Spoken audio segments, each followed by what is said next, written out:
aqui na Progresso já tava bom. Agora, gente, ficou muito melhor, porque eu estou aqui na companhia super agradável do Dr. Rafael Magalhães. Boa tarde, doutor. Boa tarde, Val. Boa Tudo tarde bem? a todos os ouvintes. Seja bem-vindo. Obrigado. Último quadro, Saúde Mental em Progresso. O ano, né? O último do ano. Que ano incrível, né? Nossa. Muita coisa. Muita coisa. Um ano emocionante. Aham. Onde os sentimentos ficaram à flor da pele. Nossa Senhora. Muito, muito, muito. E Muitos é sobre isso que nós temas. vamos falar hoje, né? Sobre sentimentos, emoções. E olha que a gente viveu muitos os sentimentos assim. Esse ano os sentimentos foram assim todos muito fortes, né? Não é? Raiva, tristeza, alegria, Medo. nojo, né? Aham. E a ideia hoje é nós refletirmos a respeito da importância no próximo ano de pararmos para entender esses nossos sentimentos e as nossas emoções. Maravilha, doutor. Então, gente, se prepare porque nosso quadro vai começar agora. Agora no programa Um Toque de Mulher, Saúde Mental em Progresso. O último do ano, a última participação do Dr. Rafael este ano, porque no próximo ano a gente continua com o nosso quadro. Oba! Dr. Rafael Magalhães, nossa, que tema bacana, falar das emoções, dos sentimentos hoje, tem tudo a ver, né? Se você parar para observar, o nosso corpo é uma máquina incrível que responde através das emoções, os fatos que a gente vivencia, né? Emoção, ela não é cognitiva. Como assim? Ela é uma reação imediata de algum estímulo, né? Aconteceu alguma coisa, cantaram parabéns para mim, eu fiquei emocionado, né? Alguém gritou, eu fiquei emocionado, senti medo, né? Senti receio, insegurança.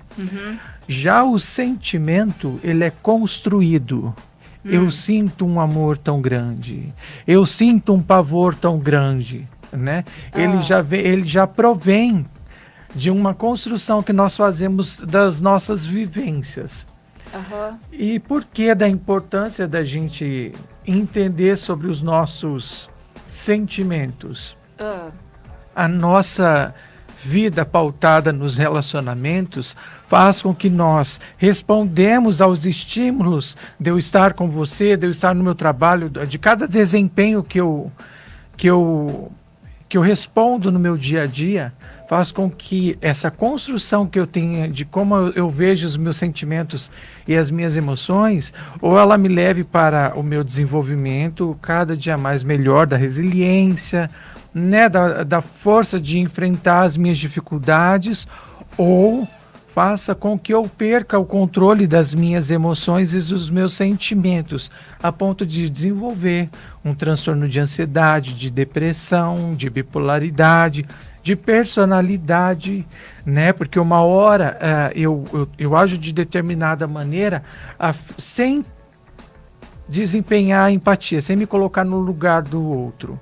Isso eu já estou falando mais de uma doença mental, uma psicopatologia. Mas voltando para o lado dessa construção que a gente está fazendo hoje sobre emoções e sentimentos,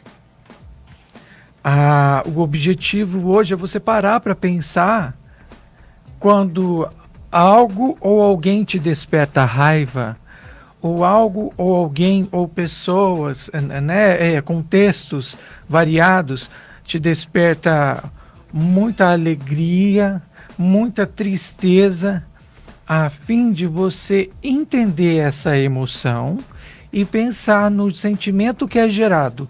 Toda vez que eu vou no cemitério, eu me emociono, eu sinto falta da minha mãe. Mas, ao mesmo tempo, eu olho para o meu sentimento de saudade, de amor que eu tinha por ela, né, que eu desempenhava em favor dela, a fim de que eu tenha o controle disso, para eu não deixar a razão sair de mim e eu me desesperar porque eu perdi minha mãe. Esse é um exemplo que eu posso dar. Né? Todos os nossos sentimentos são provenientes de construções que a gente tem feito com meu pai, com minha mãe, com meu irmão. Né? Existem famílias que têm problemas de relacionamento com o irmão, por exemplo. Vamos dar o exemplo de irmãos. Alguns irmãos eles não conseguem lidar com o comportamento do outro. Então qualquer tipo de atitude já evoca uma emoção de raiva, né? uma emoção de, vamos falar no termo atual, de ranço, né? Eu fico irritado. E a gente não para pensar por que eu estou me sentindo assim, porque a minha vivência com o meu irmão fez com que eu construísse esse sentimento. Para quê? Por quê? É para defesa, é para evitá-lo, né? É para atacá-lo. A partir disso, comigo mesmo nessa minha análise de sentimento que gera toda uma emoção, eu preciso entender que eu tenho me alimentado de uma maneira muito ruim as minhas emoções. Eu tenho nutrido meu cérebro de pensamentos que não são bons. Diferente de eu entender que o meu irmão é desse jeito, que não depende de mim para mudá-lo, mas depende que eu mude para conseguir aturá-lo, ou então conseguir conviver com ele. Nós não somos obrigados a aturar as pessoas, mas nós não somos obrigados a nada. Né? Isso é fato. Já conversei sobre isso aqui, né? Que nem Deus nos obriga a nada. Mas nós, como seres humanos, para o bem-estar de todos e o melhor para o nosso desenvolvimento, nós temos que aprender a conviver e lidar com as diferenças de cada um. A partir disso, quando eu trabalho os meus sentimentos, quando eu penso em relação a essa convivência, ao comportamento do outro e o que eu preciso melhorar em relação ao que eu vejo de ruim no outro, automaticamente o meu cérebro entende e aprende a trabalhar a minha compreensão do outro, a não julgar, né? Quando eu vejo alguém dando um piti, quando eu vejo alguém falando mal de alguém para mim, quando eu vejo alguém usando de maldade contra outra pessoa, ao invés de eu julgar, eu tentar entender o que está por trás disso e agir de maneira sensata, a ponto de falar, olha, eu não me sinto bem quando você me faz isso, quando você fala isso, olha, eu não acho legal você falar dessa maneira sem que a pessoa esteja presente para ela se defender. Olha, vamos conversar todo mundo junto e você aproveita e fala com ela. Você entende que a gente aprende a agir de maneira mais sensata, de maneira mais madura, né? Você percebe que isso é uma construção. Eu estou te falando aqui da emoção, do sentimento, das nossas atitudes, da nossa compreensão, do nosso contexto, o que eu aprendi em casa e como que eu reajo no meu trabalho, né, na igreja, na escola. E a partir disso, o nosso controle emocional ele começa a frutificar. A gente num imprevisto, né? Eu estava vindo para cá e vi um rapazinho de bicicleta atravessar a rua. A sorte que o motorista parou, ele não estava vindo rápido. Se ele tivesse vindo rápido, ia ser um acidente ali, provavelmente fatal. Na hora, automaticamente eu falei, moço, cuidado pro menino. Né, rapaz, cuidado, rapaz. O meu sistema de defesa é cuidadoso, percebe? Cuidado, se tivesse acontecido alguma coisa, eu ia descer. Como que você está se sentindo? Né? Eu fui construindo isso comigo mesmo, de ser cuidadoso ou de cuidar. A partir desse meu olhar, eu penso 2 vezes antes de falar.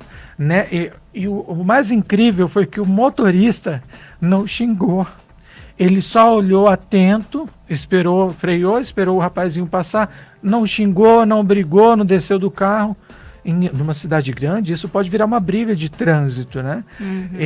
E eu vim pensando nisso, eu falei, olha só como que são as coisas, que rapaz sensato, né? Se acontecesse um acidente, provavelmente ele estaria pronto para ceder ajuda, Porque ele estava contendo ali a emoção dele. Eu não estou falando de conter, de não fazer nada.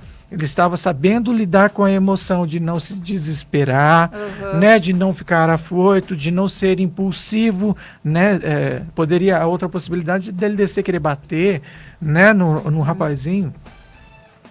E para 2022, diante de tudo que vem acontecendo, diante de tudo que aconteceu, nós vemos aí crianças que presenciaram brigas, né, violência doméstica, famílias se separando, dificuldades escolares. Nós vemos adolescentes tendo rupturas nos relacionamentos porque não está com a amiga, não está indo para a escola. Nós vemos casais que se desintegraram, né, assim como Zygmunt Bauman fala que as relações elas estão fluídas, né, elas não são sólidas, elas não são abastecidas com esse diálogo, essa comunicação.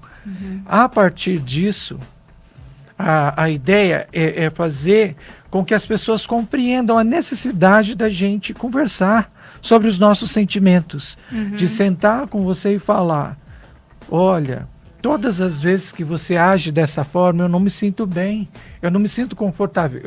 Eu tô preparando uma palestra sobre comunicação não violenta. É um livro de Marshall, fantástico, é incrível. Ele fala sobre isso, sobre as nossas necessidades, né? E as nossas necessidades envolvem sentimentos. Se as minhas necessidades não são supridas, as minhas emoções elas são desestruturadas, entende? Eu fico nervoso, eu brigo, eu me altero. Logo, por causa de uma construção dos meus sentimentos que eu fiz. E quando alguém não supre a minha necessidade, o meu sentimento se aflora e eu demonstro a emoção de desgosto, entende? De raiva, de rancor. Então, o meu desejo é que nós possamos parar mais para pensar nos nossos sentimentos e emoções. Se a gente não conhece, porque a grande parte não conhece, né? Todo atendimento que eu faço, eu pergunto o que faz o psicólogo, falo sobre a ética e o sigilo e pergunto sobre os sentimentos. Hoje, inclusive, eu recebi um senhor que estava com muita dificuldade de se expressar. Ele colocou para mim que ele era gago, para você ter uma ideia. Estava falando muito rápido, mas em nenhum momento ele gaguejou. Eu até fiquei com dúvida, depois eu fui perguntar para uma colega fono, mas existe a possibilidade mesmo, né? De tão rápido que ele fala, nem sempre ele vai gaguejar. Ele vai repetir, ele repetia muito. Ele repetia 3, 4 vezes a mesma coisa, rápido demais. E a partir disso, eu construí com ele essa questão, né? Olha os seus sentimentos, o que está te fazendo tanta ansiedade assim? Né? E aí nesse atendimento a gente vai descobrindo o que leva, o que aconteceu, o porquê agir dessa maneira, né? Todas essas questões emocionais, sentimentais, de atitudes, de comportamento, nós agimos dessa forma por conta de falta de nos conhecermos, por falta de não parar para pensar o que está gerando esse não cumprimentar, passou e não olhou na minha cara, essa forma como que falou, ela não está bem comigo, mas eu não fiz nada, né? Essa insegurança que a gente tem em relação ao outro, esse agir de maneira com que faz com que nós nos sintamos indiferentes, nós somos indiferentes, porque algumas pessoas elas agem assim, né? Como se a gente não existisse, ou então estando aqui ou não para elas é indiferente, né? E com isso causa uma sensação de frustração na gente. Por isso que a gente tem que saber dos nossos sentimentos e das nossas emoções, para que nós possamos lidar melhor com isso. E na hora de conversar, de colocar para a pessoa essas questões, a gente não deixar que a nossa raiva, nossa angústia, nossa frustração desmonte a pessoa, não. Para que nós possamos construir com a outra pessoa algo que vai ser bom para mim e para ela, entende? A comunicação, o diálogo é uma construção de se relacionar um com o outro. E isso envolve o sentimento de afeto. Eu gosto tanto de você que eu gosto de estar com você, conversar com você, pensar as coisas com você. Nessa época do ano, doutor, eu não sei se sou apenas eu que percebo isso nas pessoas, que as pessoas estão com sentimentos mais humanos, sentimentos mais carinhosos. As pessoas estão mais sensíveis. É o mês que faz isso com as pessoas? Sim. As pessoas estão mais receptivas, não estão tão agressivas, estão mais pacientes. Algumas épocas do ano, se você parar para observar, a cultura e o tradicionalismo evocam na gente alguns sentimentos e atitudes. Dia dos Pais, Dia das Mães, né? Dia das Crianças, é pura alegria. Se eu te pedir aqui uma palavra, você vai falar, né? A criança, alegria, Dia das Crianças. Dia dos Pais, emoção, reconhecimento. Dia das Mães, afeto, né? Quando eu lembro da minha mãe, né? O Natal parece que junta tudo num pacotinho.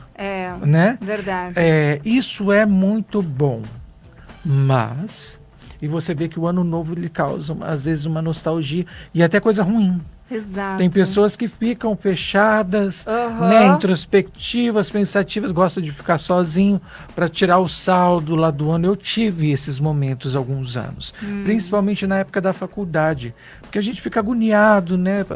Nossa, tá demorando, é tão difícil vida de estudante, né? O ano foi muito pesado, estudei pra caramba, tive que trabalhar, me sustentar, tudo. Você olhando para trás, você vai percebendo que foi construções suas de quem você é hoje, né? O que eu sempre penso como Rafael e hoje eu falo como psicólogo. Independente do saldo que vem hoje ou no final do ano, né? Esses dias agora pela frente, não é o saldo que vai fazer a diferença no que você vai olhar e falar, nossa, foi muito ruim, nossa, foi muito bom. Não é o saldo, é a sua intenção de construtividade, de utilidade. Meu ano foi ruim, mas o próximo vai ser melhor. Eu estou trabalhando para isso. Valeu a pena mesmo assim. Tudo bem, eu não consigo dar conta de tudo. Tudo bem, foi difícil, mas eu aprendi e no próximo ano vou trabalhar, entende? Aí a gente parte para uma outra questão emocional e sentimental de perdas, né? Famílias que se desintegraram por perda de ente querido. É uma dor que não consigo sentir se não for comigo. É uma dor que eu não consigo olhar para você e tirar com as minhas palavras, né? É uma dor que tem que ser entregue para a fé que a gente acredita e deixar que o tempo trabalhe isso.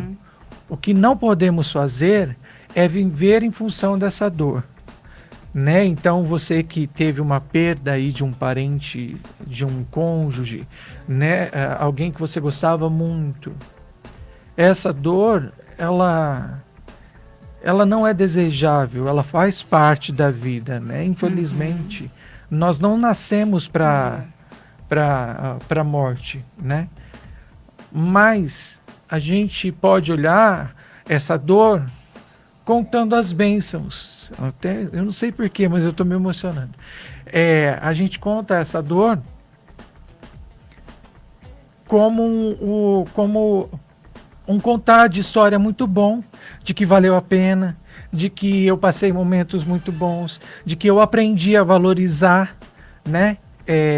De que a cada minuto que passamos juntos foi aquilo que me trouxe a ser o que é hoje, valorizar o que eu vivi no passado, né? Isso é o importante das nossas vidas, o que você faz em função aos seus sonhos, em função às pessoas que você ama, as pessoas que têm acesso a você, e também em função ao aprendizado que você quer deixar, já que eu e você não somos eternos, somos seres findáveis, né? Eu tenho falado muito isso. Eu quero ter uma vida marcante. Viver intensamente. Esse viver intensamente é com responsabilidade. Não é de qualquer jeito. É estar aqui, estar inteiro. não ficar preocupado com o meu trabalho lá, né? Quando eu for levar um personagem, levar esse personagem inteiro, com o objetivo de fazer as pessoas rir e pensar sobre aquilo que a gente está rindo, né? É uma construção que eu tenho feito enquanto Rafael, né? E quando eu falo, toda vez que eu falo, eu penso no propósito mesmo de quem está ouvindo. Né? Não é como o psicólogo. O psicólogo ele vem para ajudar a gente a compreender os pensamentos, as atitudes. Mas como o Rafael, qual que é o seu propósito? Eu estou aqui fazendo o meu, estou falando para você, estou fazendo você rir, eu estou pensando junto com você como que a gente pode agir e tal. E você? O que você está aprendendo com isso? Eu não sou Jesus Cristo, a gente brinca, né? Eu não consigo agradar todo mundo. Mas o máximo de pessoas que eu conviver e conseguir fazer com que elas também tenham a atitude de fazer um trabalho voluntário, de se colocar no lugar do outro e tentar sentir a emoção que o outro está sentindo, ou então fazer o que você gostaria que fizesse por você, faz pelo outro, né? Assim, eu acho que eu tenho tido a convicção de que a vida vale a pena viver dessa maneira. Se acontecer alguma coisa hoje, eu estou em paz. Sabe? Eu tenho aprendido isso, eu não tenho lido sobre isso, eu já comentei aqui, a morte é uma vida que vale ser vivida, esqueci o nome do livro agora, mas eu já comentei aqui sobre esse livro, que é uma médica geriatra que escreveu um livro dos pacientes terminais nela com câncer. E a reflexão que me trouxe esse livro foi disso, porque ela coloca de uma maneira muito bonita e racional a vida, cheia de dores, problemas, ainda mais com quem sofre dessa doença maldita, mas ao mesmo tempo florida, com um sol muito bonito que é para compartilhar com você e com qualquer pessoa, né? Eu tenho uma paciente que está com câncer, e eu sempre compartilho com ela dessas reflexões que eu tenho tido, não só desse livro, né? E você percebe, assim, essas pessoas. Ao mesmo tempo que vem uma dor para baquear, vem uma força muito grande por trás, querendo dizer, não, peraí, né? A vida é muito mais do que esse momento que eu estou vivendo. E a partir disso, são as lições que a gente vai aprendendo, né, que a gente vai deixando, que a gente vai parando para pensar 2 vezes antes, né? O mais importante sempre vai ser como você olha, como que você pensa em relação ao que acontece e qual a solução para isso. O que você tem feito para melhorar? O que você tem feito para fazer a diferença na vida do outro? Se você não consegue mudar o outro, que tal você mudar, né? Suas atitudes, seu comportamento, só não pode deixar de fazer. Porque senão a gente vai se isolar do mundo, né? Não vou mais lá não, ela é muito chata. Não, peraí.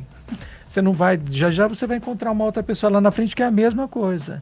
Aí daqui a pouco a gente não vai sair, não vai conviver mais com ninguém. Verdade. Agora, se você pensar o que eu posso fazer para eu entender isso, para eu trabalhar isso em mim, a fim de conseguir lidar com isso, conviver com essa pessoa, até o dia que ela vai olhar e falar, nossa, ela me trata tão bem, ela não responde ao meu comportamento, né? Entende? Aquele clichêzinho que é tão verídico, se você fizer a diferença, o outro vai perceber sua diferença e ele vai fazer também. E todo mundo vai fazer um pouquinho. Né? Se eu parar de jogar lixo na rua, você vai ver, nossa, ele não está jogando lixo na rua. Acabei de jogar o plastiquinho do meu sorvete, do meu picolé, deixa eu pegar aqui. Aí a outra vai perceber, a outra vão perceber, entende? É assim que funciona o nosso comportamento, né? Tanto pro lado ruim, tanto pro lado ruim, né? Que começa a acontecer uma coisa ruim, daqui a pouco o outro está fazendo também, o outro está fazendo, quanto pro lado bom também. Legal. Doutor, foram muitas emoções nesses meses, né, que a gente esteve juntos aqui nesse quadro Saúde Mental em Progresso. E eu gostaria que você deixasse a sua mensagem para os nossos ouvintes de Ano Novo.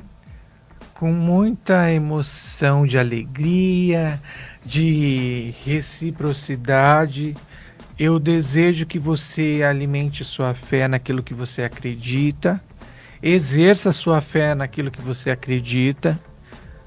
Primeira coisa, exercer a fé. Segunda, cuide da sua saúde mental. Cuide da sua saúde mental. Se você tem oportunidade de fazer terapia, faça. Eu estou lá no CER, né, no Centro de Especialidades em Reabilitação, e eu sempre falo para os meus pacientes, quem dera se nós tivéssemos a oportunidade de fazermos terapia na nossa adolescência, né? Então eu sempre falo para os meus adolescentes, as crianças nem tanto, né? Mas mais os adolescentes, aproveite esse momento seu aqui, tá? Porque a gente não teve isso lá no passado. Hoje vocês têm, espero que todos tenham essa oportunidade. Cuidar da saúde espiritual, cuidar da saúde mental e cuide também do seu corpo, né? Pratique atividade física. Não se esqueça, a vida é uma construção. Nem todos os dias são bons, né? E esses dias ruins, eles fazem parte da nossa construção. Aproveite e agradeça nos dias bons e viva intensamente os ruins a fim de aprender e aprender. Agora eu vou falar de Rafael mesmo. Que Deus te abençoe muito, muito, muito, muito. Onde quer que você esteja ouvindo, muito obrigado por estar aqui com a gente. Fico muito feliz de ter essa oportunidade imensurável de poder contribuir essa construção que a gente faz todas as quartas e que todos vocês possam prosperar em saúde e sabedoria, que é o mais importante. O restante a gente corre atrás. Muito obrigada, doutor. Eu e agradeço. até o ano que vem. Até. Você ouviu Saúde Mental em Progresso.